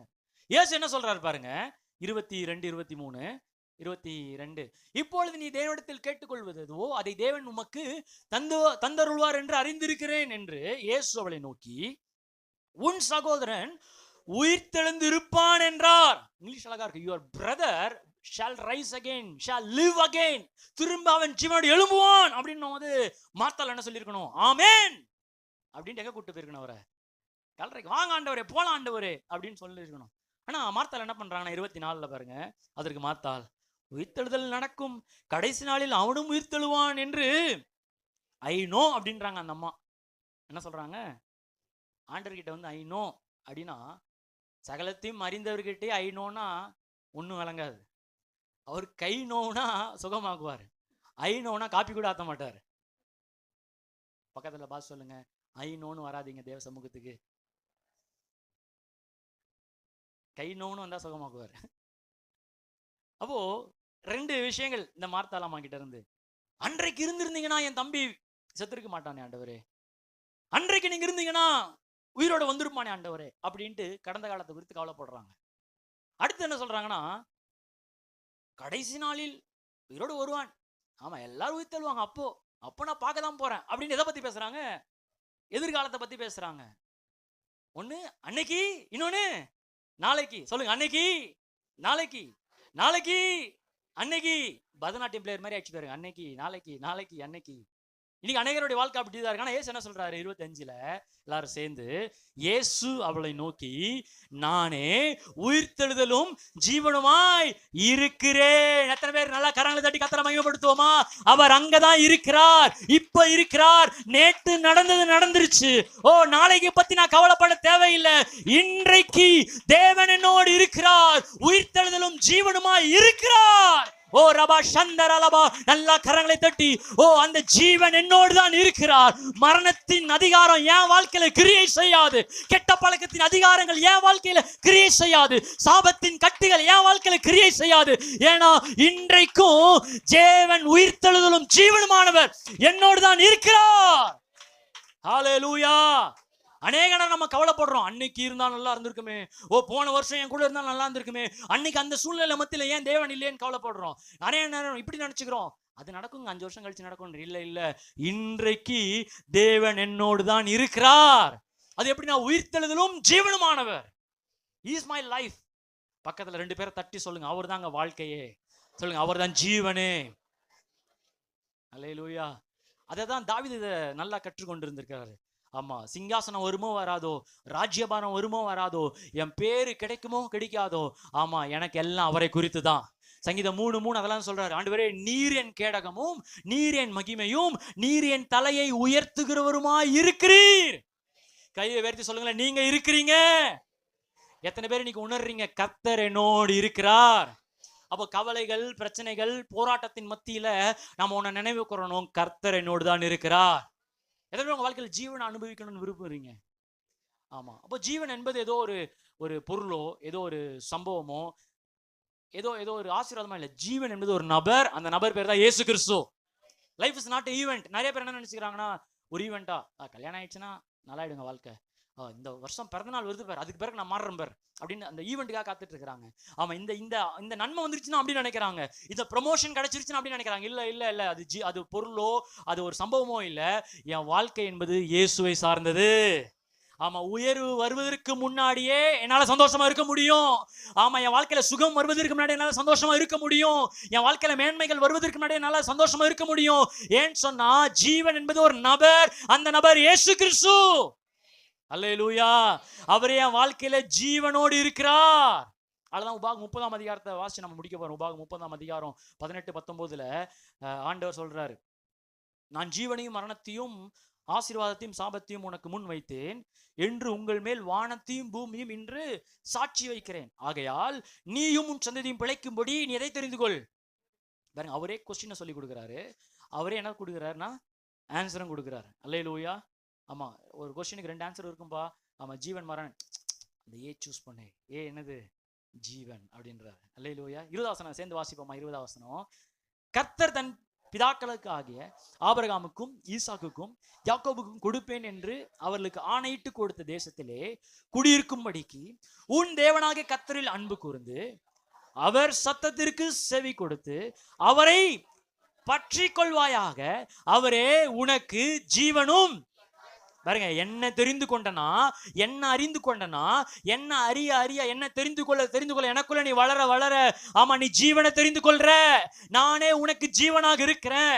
நானே உனக்கு தீர்க்காயுசாக இருக்கிறேன்.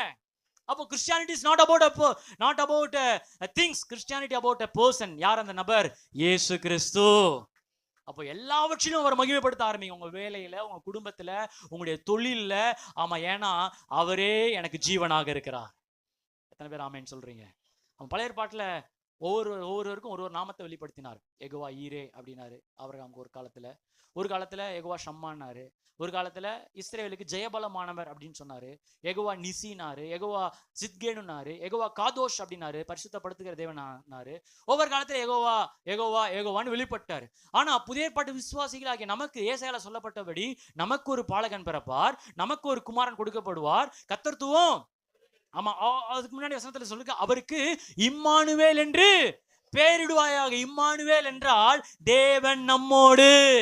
ஆமா, அவங்களுக்கு யெகோவா ஈரேன்னு வெளிப்பட்டாரு, அவங்களுக்கு யெகோவா ஷம்மான் வெளிப்பட்டாரு, யெகோவா ரூபான் வெளிப்பட்டாரு, யெகோவா ரொஃபேகான் வெளிப்பட்டாரு. ஆனா நமக்கு ஒரே நபராக இயேசு கிறிஸ்துவாக அவர்தான் யெகோவா ஈரே, அவர்தான் யெகோவா ஷம்மா, அவர்தான் யெகோவா ஷாலோம், அவர்தான் சுகம் அளிக்கிற தேவன். எல்லாம் அந்த நபருக்குள்ள இருக்கிறது. நல்லா கரங்களை தட்டி கர்த்தரை மகிமைப்படுத்துவோமா? எழும்பி நின்று அவரை உயர்த்த போகிறோம். ஓ ரபா சந்தர லபா ஷியா கடரபா. இயேசு கிறிஸ்து என்ற நபருக்குள்ள சகலமும் அடங்கி இருக்கிறது. ஹல்லேலூயா. அந்த பிரசனத்திற்கு முக்கியத்துவம் கொடுக்க ஆரம்பிச்சிட்டோம்னு சொன்னா, அவரை கனப்படுத்த ஆரம்பிச்சிட்டோம்னு சொன்னா, அவருக்கு உகந்த கனத்தையும் மகிமையும் செலுத்த ஆரம்பிச்சிட்டோம்னு சொன்னா, நிச்சயம் அவர் நம்மளை கனப்படுத்துகிற தேவனாக இருக்கிறார். ஹல்லேலூயா. அதனால நம்ம வாசிச்ச 1 சாமுவேல் 5ஆம் அதிகாரத்துல, என்ன கனப்படுத்துகிறவங்கள நான் கனப்படுத்துவேன், என்ன கனவீனப்படுத்துறவங்கள நான் கனவீனப்படுத்துவேன் ஆண்டவர் சொல்லியிருக்கிறார். ஒரு நிமிஷம் கரங்களை உயர்த்தி, ஆண்டவரே உங்களை கனப்படுத்துகிற வாழ்க்கை வாழ எனக்கு உதவி செய்வீராக. உங்க பிரசனத்திற்கு முக்கியத்துவம் கொடுக்கிறவனா என்னை மாற்றுவீராக. என் வாழ்க்கையில் இருக்கிற பிரச்சனைகளை விட உங்க பிரசனத்துக்கு நான் முக்கியத்துவம் கொடுக்கணும் ஆண்டவரே. தாவீதை போல எல்லா நேரத்திலையும் நீங்க இருக்கிறீர் என்கிற உணர்வோடு நான் வாழ எனக்கு உதவி செய்வீராக அப்பா. ஓ ரபா ஷக்கட ரபா. ஒருவேளை மனிதர்களுக்கு விரோதமா நான் பாவம் செய்யலாம், ஆனாலும் ஒரு உணர்வு எப்பவுமே இருக்கணும். ஓ தேவரீர் உமக்கு விரோதமா நான் பாவம் செய்யறேனே அப்பா என்கிற உணர்வு இருந்தாலே பாவத்திலிருந்து கர்த்தர் நம்மளை விடுதலையாக்க வல்லவராக இருக்கிறார். ஹல்லேலூயா. ஏன்னா எதை காட்டிலும் எனக்கு கர்த்தர் தான் முக்கியம், என் பதவியை காட்டிலும் எனக்கு கர்த்தர் தான் முக்கியம், எனக்கு பேரை காட்டிலும் புகழை காட்டிலும் எனக்கு கர்த்தர் தான் முக்கியம், என் வாழ்க்கையின் சிங்காசனத்தை காட்டிலும் கர்த்தரே எனக்கு முக்கியமா இருக்கிறார். ஓ ரபா ஷக்கட ரபா. ஒருவேளை உங்க சூழ்நிலைகள் ரொம்ப மோசமாய் வந்திருப்பீங்கன்னு சொன்னா, இன்னைக்கு கர்த்தருடைய சமூகத்தில் ஓபன் அப் பண்ண கத்துக்கோங்க. உங்க சூழ்நிலைகள் அவர்கிட்ட சொல்ல ஆரம்பிங்க, உங்க பிரச்சனைகளை அவர்கிட்ட ஷேர் பண்ண ஆரம்பிங்க. அவரே விடுதலை அளிக்கிற தேவனாக இருக்கிறார். ஓ ராஷாதரா லாஷியா